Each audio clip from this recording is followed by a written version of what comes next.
광개토대왕이 주로 위쪽으로 북쪽으로 향했다고 한다면 장수왕은 어느 쪽으로?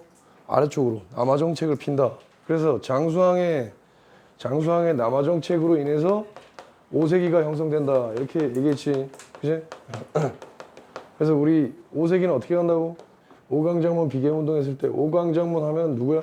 광개토대왕, 그 다음 장수왕, 그 다음 문자왕인데 이 중에서 광개토는 어차피 4세기 때 받고 그 다음 장수왕이고, 예? 그래서 광개토대왕은 우리 4세기 때 죽은 고구원왕의 원수를 갚았다 그랬죠. 뭐? 전연에 대한 원수를 갚아서 후연을 격파했다 그렇지. 그럼 장수왕이 할 일은 뭐해?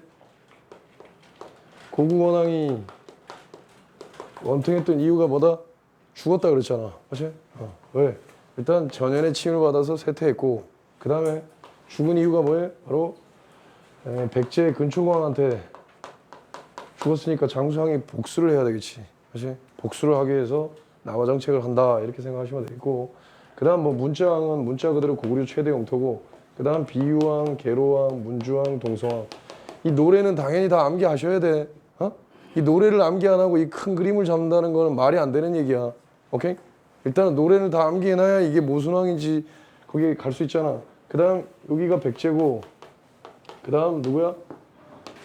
눌지왕, 소지왕. 사실 이건 신라고, 그 다음 후기가연명이다. 그래서 오세기는 장수왕으로 인해서 장수왕이 쳐서 계로왕이 전사당하고 문주왕이 수도 천도하고 얘네는 뭐하고? 동맹 맺고. 오케이? 그게 오세기다. 이렇게 보시고요. 그래서 각 왕의 업적을 한번 보시면 장수왕, 흥, 유능한 지만, 평양 등에서 장수하네. 남은 중원경 호구 속에서 매일 죽는 줄도 모르고, 이런 얘기고, 그러니까 자기만 장수한다고. 자기는 계속 죽고 있는데 다른 사람은 죽고 있는데 자기만 장수한다고. 실질적으로 장수하면 진짜 장수한 왕이, 진짜 장수라는 그 재위 기간이 한 70년 되고 90 몇 살까지 살았어. 97세까지 살았던 왕이야. 그러니까 실제로 장수한 왕이고, 자, 흥은 흥한령 일대의 초원을 장악했다.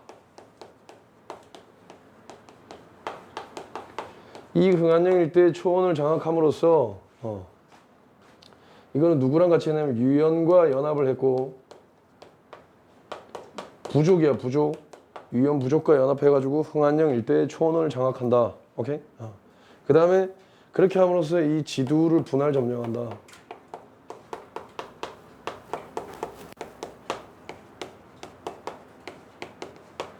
그러니까 유연이라는 곳과 연합을 해가지고 지두를 분할 점령하기 위해서 지두족이에요. 지두족이 사는 곳이 흥한령 일대인데 이 흥한령 일대의 초원을 장악한다. 이런 뜻이에요. 오케이?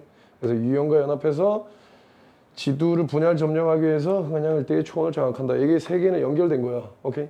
그렇게 보시면 되겠고, 그 다음 능은 유능이라고 했을 때 능은 광개토 대왕 릉비예요.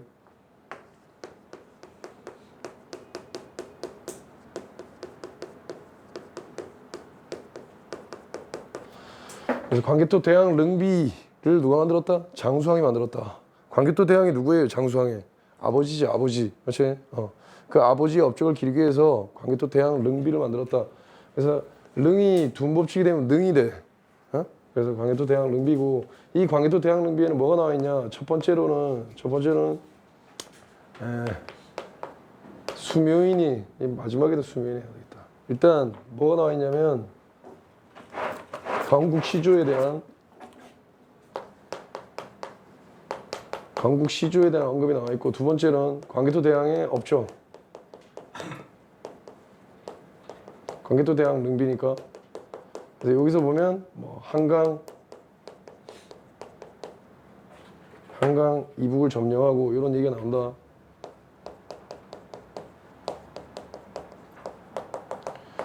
그 다음 나머지 세 번째가 수묘인. 수묘인이란 건 뭐겠어요? 묘를 지키는 사람. 오케이? 수묘인에 대한 기록이 나와 있다. 광개토 대왕 능비에 이렇게 세 가지가 나와 있다.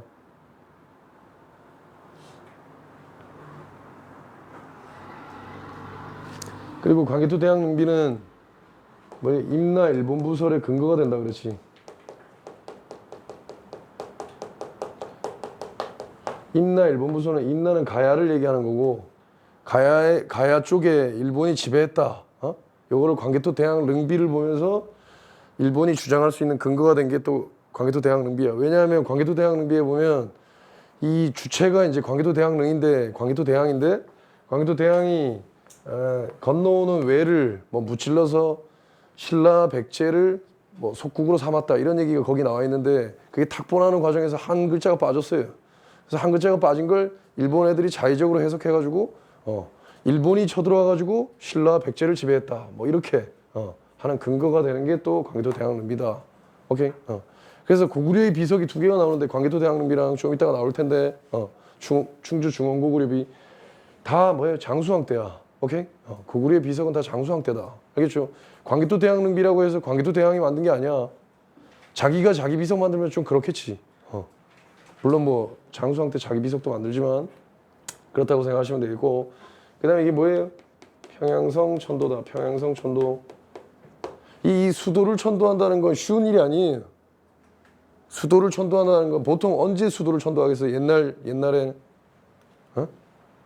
언제 천도하겠어? 뭐 함락당하거나 이렇게 해야지만 수도를 천도하는 거야.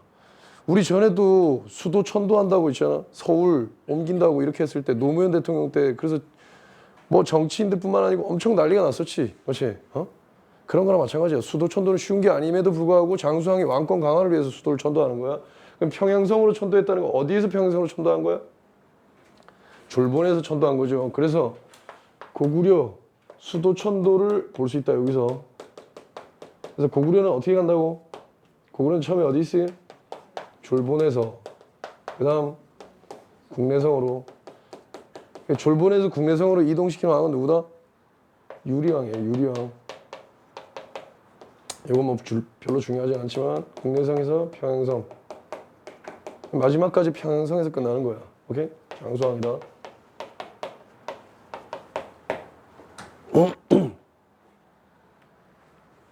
그렇게 보시면 되겠고 그 다음에 여기 등은 뭐냐면 등거리 외교다. 등거리 외교. 같을 등자예요. 등거리 외교란 말 뜻은 같을 등자다. 그럼 같은 거리에 외교를 했다는 건데 어디랑 외교를 하냐? 자, 이건 중국이랑 예를 든 거야. 이 당시에 중국이 어떻게 되어 있었냐면 위쪽은 북이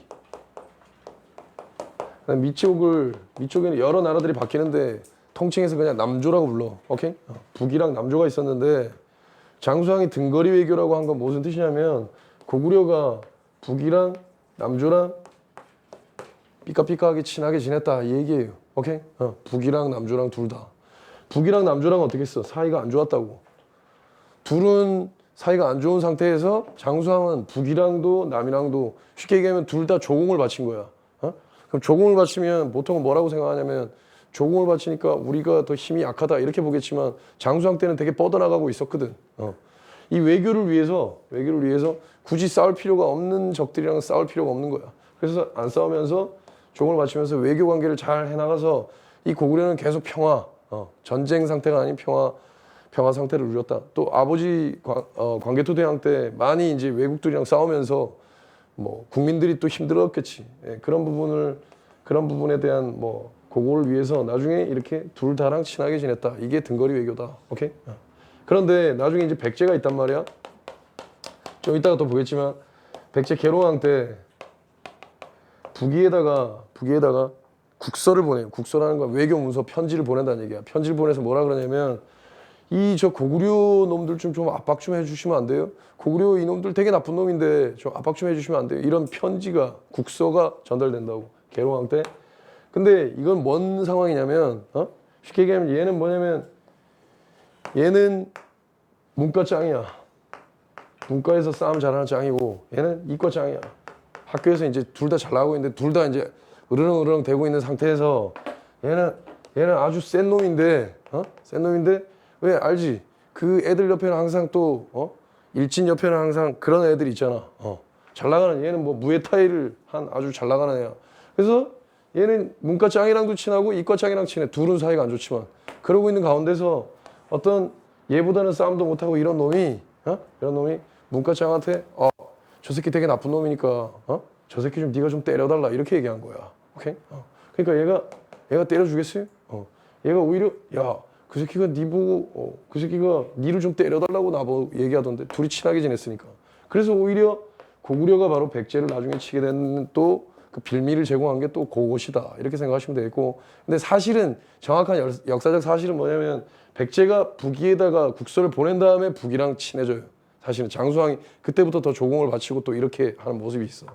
그래서 북이랑 얘네가 이 장수왕이 이 우리나라 쪽에 백제랑 신라를 쪽으로 치기 위해서 얘네랑도 지금 싸우는 형태에서 이렇게 되면 안 되잖아. 그래서 그렇게 했다고 보기도 해, 역사학자들이. 오케이? 어찌됐든 얘가 둘의 균형을 이루면서 이것을 뭐라고 하냐? 등거리 외교라고 한다. 오케이? 등거리 외교 보시고, 평양등에서 장수하네. 장수왕이고, 그래서 이걸 우리 북이랑 남조를 두 개 합쳐서 뭐라고 불러? 남북조 시대 이렇게 부르거나 또는 위진 남북조 이렇게 부른다고. 맞지? 그럼 남북조 시대잖아. 맞지? 남북조 시대. 그래서 남북조 시대인데 5세기죠. 글자 수가 몇 자야? 5자지. 5자. 맞지? 또 위진 남북조도 한번 써보시고. 위진 남북조. 남북조 앞에다 위진 붙어서 위진 남북조도 5자지. 그래서 5세기다. 오케이? 5세기라고. 그걸 5세기를 알고 계시란 얘기야. 봐봐. 중국의 나라가 우리나라랑 관계가 없을 때는 그냥 그 나라를 아는 게 뭐예요? 세계사지만 우리나라랑 관련이 있으면 뭐예요? 한국사야. 오케이? 지금 우리나라랑 관련이 있잖아. 그러니까 한국사인 거야. 자, 그 다음에 5516국 우리 저번 시간에 봤지만 5516국은 어떻게 암기하시냐면 4세기잖아. 그럼 4, 5, 6이 들어가 있지. 4, 5, 6 이렇게 포인트 잡아 놓으시라고. 4세기는 5516국이다. 연결해 놓으란 말이야. 4, 5, 6 이렇게. 그 다음 3세기는 위초고 남북 삼국시대라고 했잖아. 3세기니까 삼국시대야. 프린트에 나와 있잖아. 연결해 놓으라고. 지금은 두 문자인데 앞에 프린트에 보면 나와 있잖아.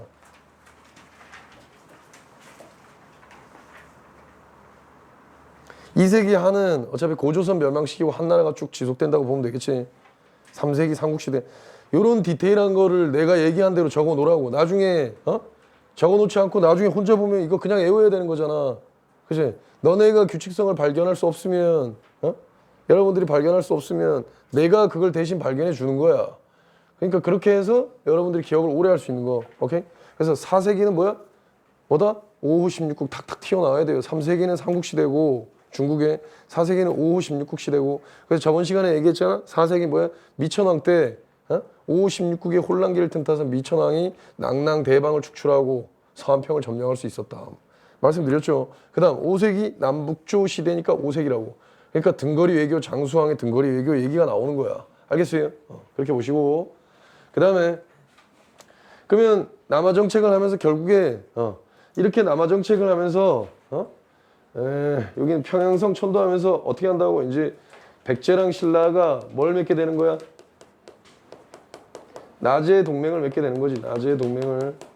이거로 인해서 나제 동맹을 맺게 된다. 이렇게 생각하시면 되겠고, 남은 중원경 호우 속에서 매일 죽는 줄도 모르고 이랬을 때 결국에 이 나제 동맹을 뚫고 나제 동맹을 뚫고 그 다음에 어떻게 쳐들어가는 거지. 그렇지? 쳐들어가는 거지. 그래서 이 남은 뭐냐면 남양만이고,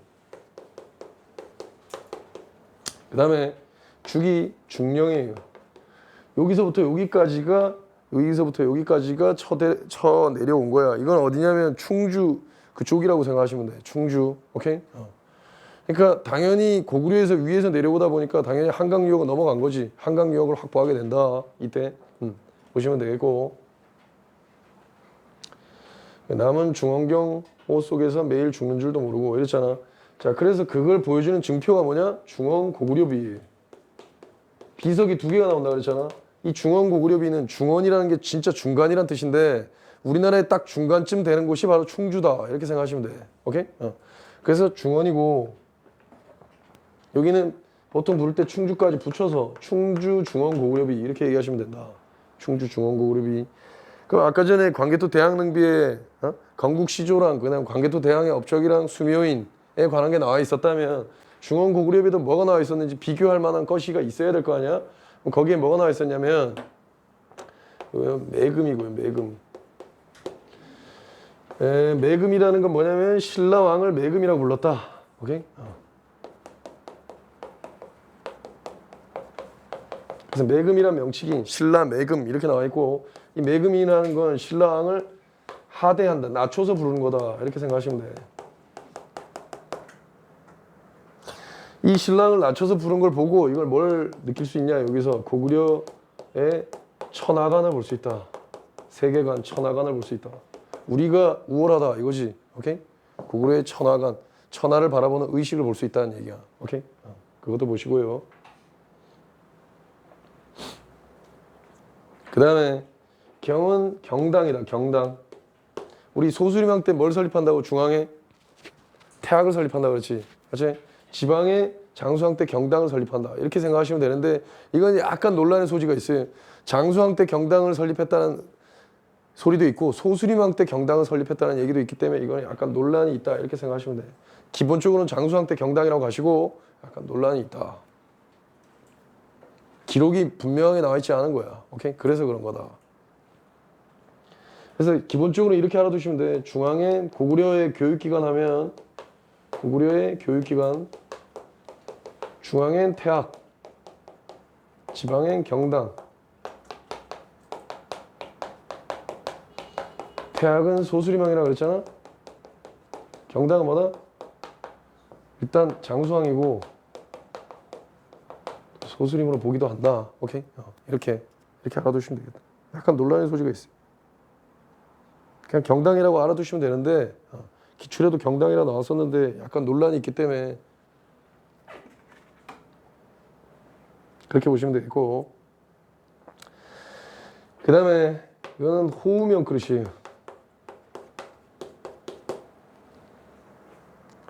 호우명 그릇은 뭐냐?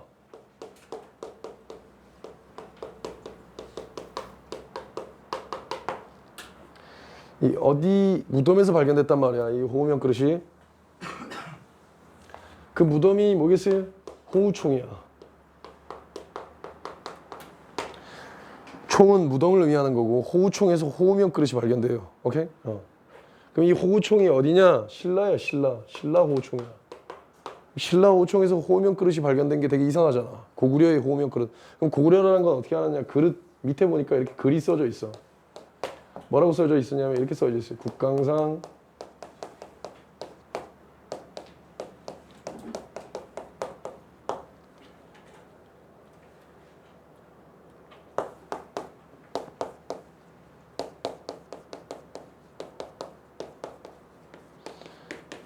이렇게 써요. 국강산 관계토지 태왕 호우십 이렇게 써 있었다. 오케이? 관계토가 있잖아. 관계. 그래서 이게 관계토 대왕의 업적을 기리기 위해서 그릇에다가 또 만든 거야. 그러면 또 자기가 자기 업적을 기리기 위해서 그릇에다가 자기 이름 써놓지는 않겠지. 그렇지? 누구 때 만들었다? 역시 장수왕 때 만들었다 이거야.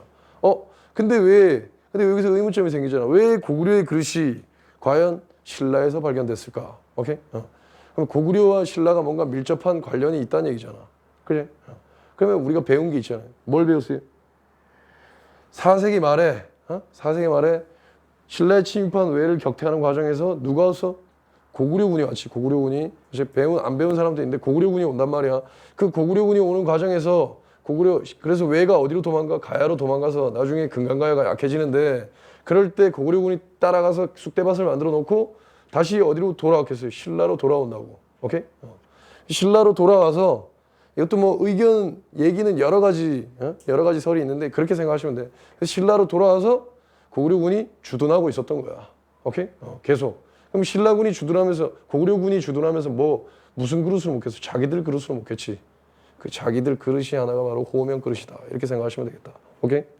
그래서 이건 뭘 보여주는 거야? 호우명 그릇은 어느 나라와 어느 나라의 관계? 신라와 고구려의 관계. 고구려가 신라를 어떻게 내정 간섭했다. 설은 여러 가지가 있어요. 근데 여러분들은 그렇게 생각하시면 되겠다.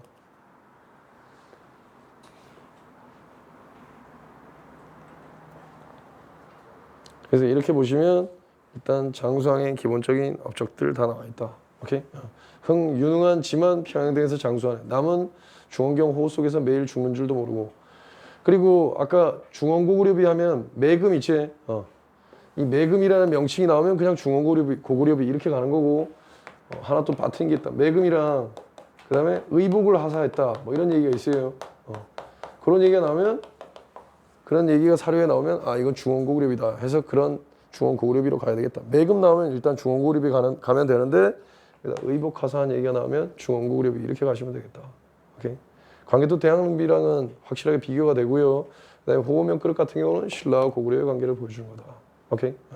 이 정도 보시면 5세기 장수왕 보시면 되겠고요.